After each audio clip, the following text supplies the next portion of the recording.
So you guys saw the video. I got the little power station here, and I was talking about how I didn't have the solar panel set up to test that side of it, and I've got it. So I wanted to open this up real quick, see what we got in here. The turtle shells, every time the girls go on a walk, they like to find little treasures and things. So the good find this month has been all these old turtle shells.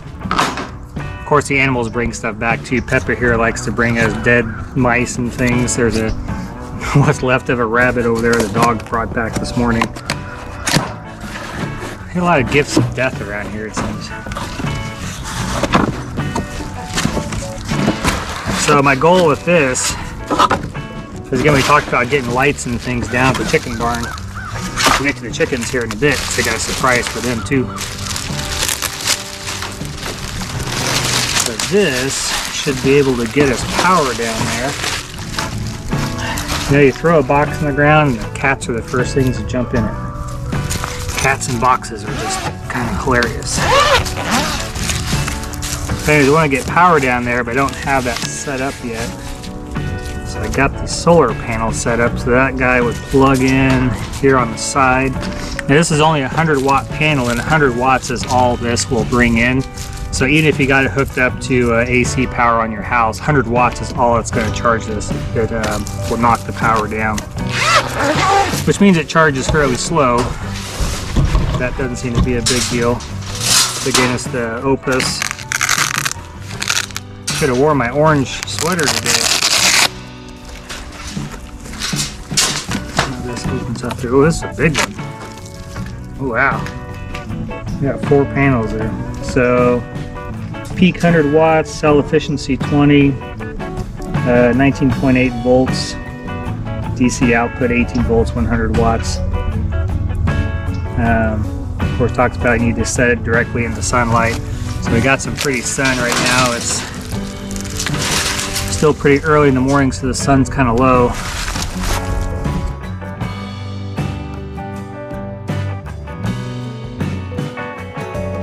I think our instructions are going to tell us anything special except to keep it in the sun. I guess it does have a prop somehow. Maybe? Oh yeah, here we go. So these little guys pop out.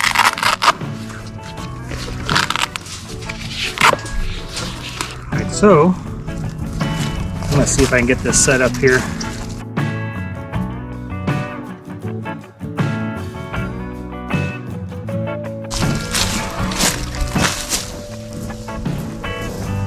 Well, it shows already at 100%, so it's not really going to give us it's not really going to show that it's charging anything.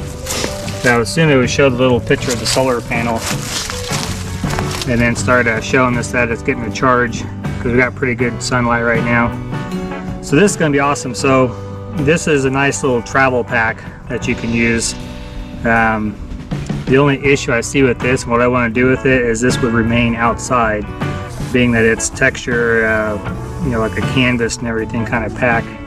May not be very good in the weather, so I may have to figure something else out with how to get this set up for the application that we want to use it for.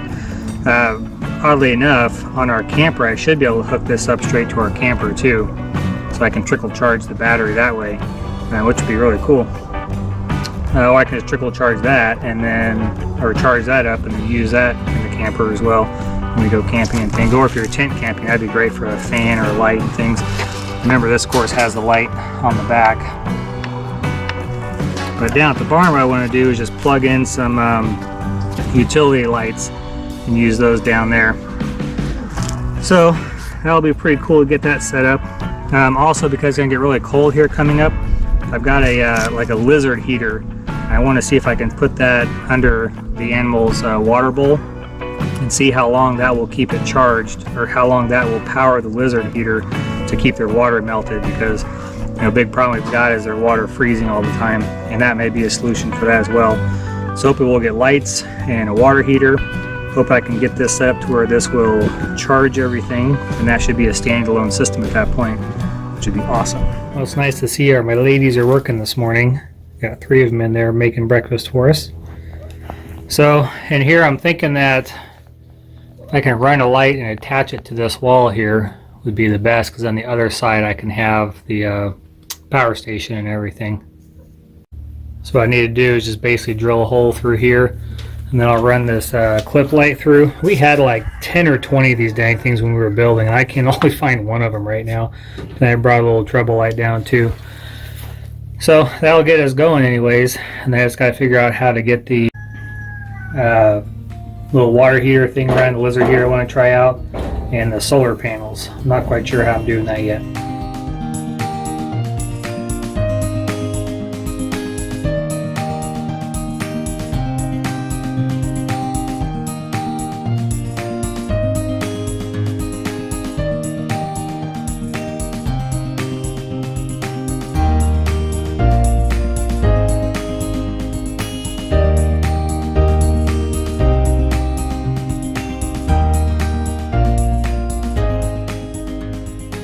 Well, probably the best way to rig the solar panels up is I'll take the power station, actually mount it up on the wall here, and then I'll get my cords and everything closer, and then I can maybe just come right out up through the roof here and mount my panels up there.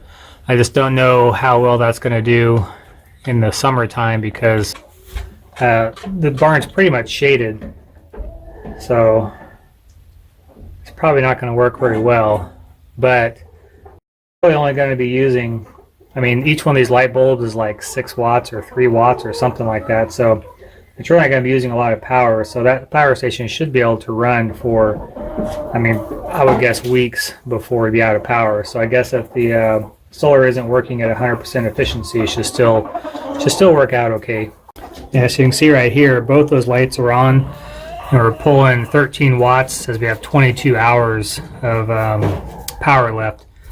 So I think that'll last a long time. But getting power down here is just going to be great. You know, a lot of times we come down here in the evening to put the animals away, and it's just dark. There's no light. Okay, so our storm front is coming in. You can see it's all cloudy, and I'm going to try and get the rest of the water out of here. But this is the only water we've got left. So I'm going to drain out what I can, and I'm going to dump the barrels and clean them out the best I can. So all I've got here is just a 3-foot piece of heat tape. It's probably been sitting in storage for a while. It's a little dusty, but I think that'll work. Running it down underneath there, and should keep the bottom warm. I'll get this set up and plug in the power station. I can see how much power it's using. I'll probably run the power station back up to the house and charge it so it's at 100%, and then I will most likely plug it in. Oh, it'll get below freezing tonight, but I don't think the main temps will drop till tomorrow, so I'll probably go plug it in, actually turn it on tomorrow when the snow's coming down. Alright, so here's what I got rigged up here. So I thought the bottom of the pan here wasn't flat. I thought it had a groove right, but it doesn't. So I use these boards to get it raised up a little bit. This is the heat tape that'll sit inside there. Got my plug running off, that way that'll run over to the power station. So I'll put that on top. My only concern is that this temperature sensor is inside. Heats up, that'll shut off, and then it cools down, it'll kick back in again. So we'll see how well this does. Well, typical Kansas weather. Last couple days we were 60s and maybe reached 70, and now we're snow and ice. And so as you can see, we are good and frozen. We got quite a lot of water. That one's almost full. This was about halfway. It has the heat tape under it. 100% you. I'm going to unplug the lights because we don't need those. If I can.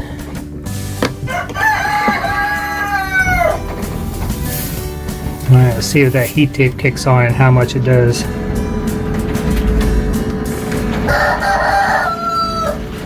$21 watts. Well, that's cool. If that's all it does is 20 watts, so we can run that for 17 hours. Let this run for a few hours, and I'll come down here and see if it worked. If we can keep that ice from freezing over. You'll probably get a skim coat on top. That's a lot of volume to try and keep from freezing. But maybe we can break through the ice. We'll keep the water underneath somewhat warm. So to test, I may need to get a bigger heater, but we'll see. It's been going for several hours now. I've only gone down 10%. It still says 17 hours of charge time. And still right about that 20 watts. So it's doing what we wanted it to do. Well, it's keeping the ice thin, easy enough to break. So far, so good.